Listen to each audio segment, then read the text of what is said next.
Hi, we're Kirt and Terri Preet. We're from Meadow Lake, Saskatchewan, and now we're going to share our faith story. So I was born into the church. I was baptized when I was 8. I don't remember the actual date I was baptized. As far as when I knew the church was true or not, I'm not sure that I never didn't know that it was. I guess when I was, the first time I challenged, my knowledge, I think was when I was in the missionary training center.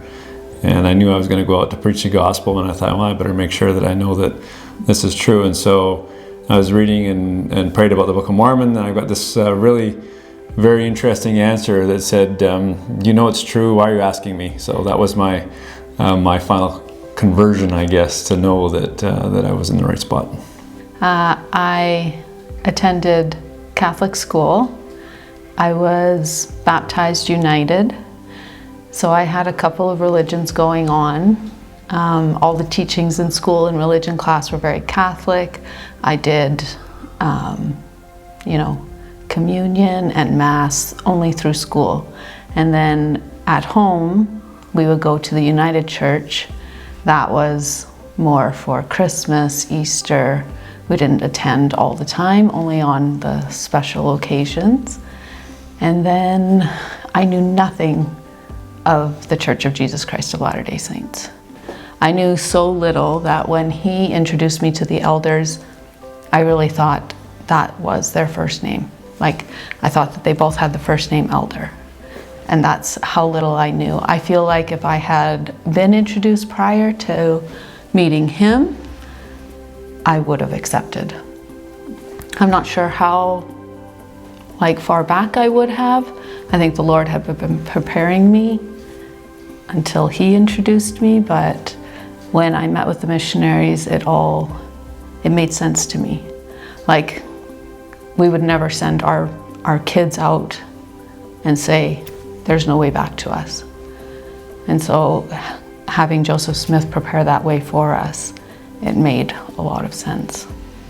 And I think it'd be very difficult for somebody when they're first kind of coming in contact with the church to really truly understand the scope of the knowledge that we've been blessed with. And despite that massive knowledge that we're blessed with, we still only really know very little of what the Lord has planned for us. But I used to say this oftentimes when I was on my mission. It says we don't need to eat the entire pie to know that it's good. And so if there's anything that you feel, whether it be from our story or any other stories, if you feel that little bit of spirit that's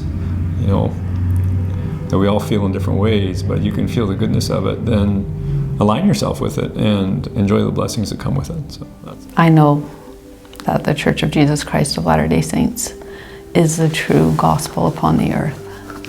I have felt it for myself. I know that Jesus Christ is our brother and our Savior. I believe in Joseph Smith, and for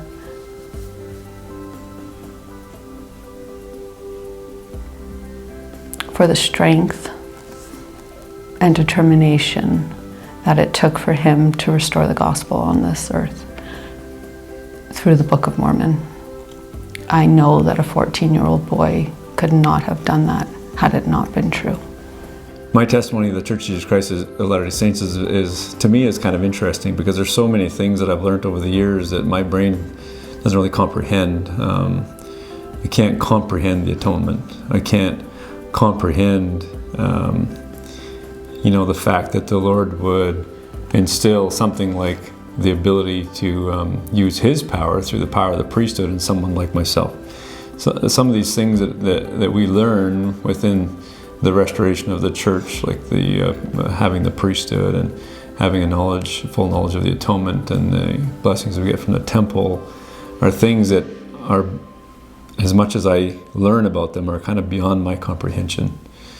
But one thing I can say that regularly, I think that in my world, at least, I'm sure in everybody's world, that our faith is tested regularly. And for me, I'll bear my testimony to tell you that when I get into those situations where my faith is challenged, that I shudder to think what my life would be like without it. And that's what fulfills my faith, because I can't imagine missing out on the blessings that I've partaken of because of being a part of the Lord's church. And it's not without its challenges, it's not without its work, its responsibilities, but I certainly wouldn't want to not be a part of it.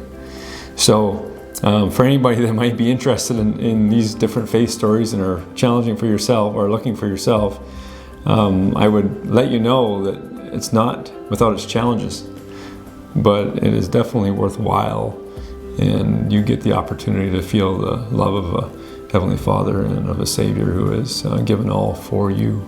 And I can't think of a better possible way to live my life.